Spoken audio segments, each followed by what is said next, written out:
সশস্ত্র বাহিনী দিবস 2025 উপলক্ষে ঢাকা সেনানিবাসের সেনাগঞ্জে বৈকালিক সংবর্ধনা অনুষ্ঠানে যোগ দিয়েছেন বিএনপি চেয়ারপারসন বেগম খালেদা জিয়া সহ বিভিন্ন রাজনৈতিক দলের নেতৃবৃন্দ।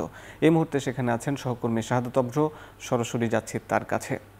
শাহাদাত অভ্র, বেগম খালেদা জিয়ার সঙ্গে প্রধান উপদেষ্টার সাক্ষাৎ হয়েছে কিনা, এই মুহূর্তে সেখানকার পরিবেশ কেমন দেখছেন জানান।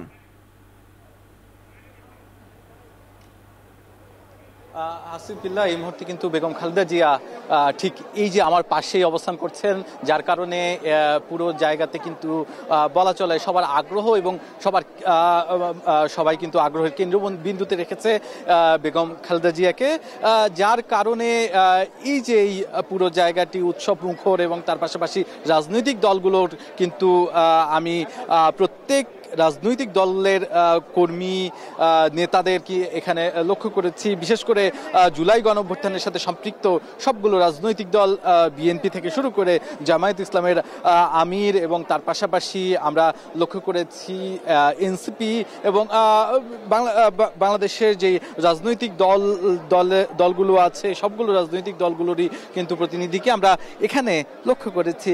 আজকে যে সশস্ত্র বাহিনী দিবস 2025 অনুষ্ঠান, এখানে এখনো উপস্থিত আছেন প্রধান উপদেষ্টা।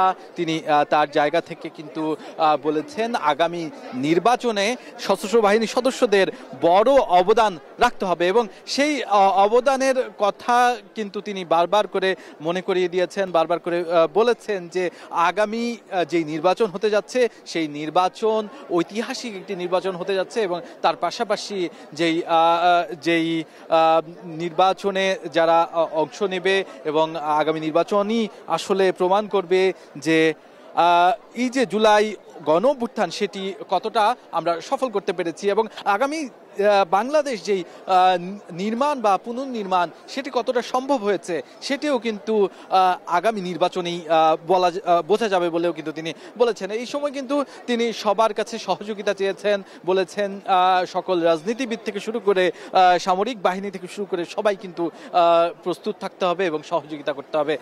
আমরা লক্ষ্য করেছি শুধুমাত্র বিএনপি কিংবা হচ্ছে জামায়াত নয়, বরঞ্চ সকল রাজনৈতিক দলের প্রতিনিধিরা এখানে উপস্থিত আছেন।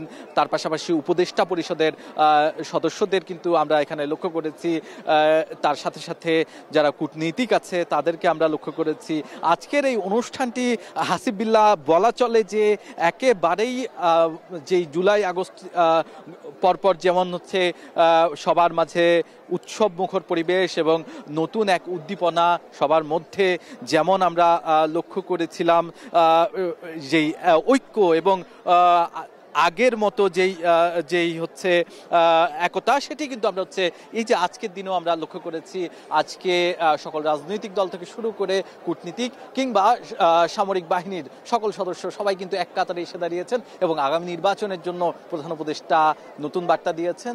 এই যে ঐতিহাসিক একটি নির্বাচন হতে যাচ্ছে সেখানে সবার সহযোগিতা কিন্তু তিনি কাম্য করেছেন। এ ছিল আমার কাছে সর্বশেষ।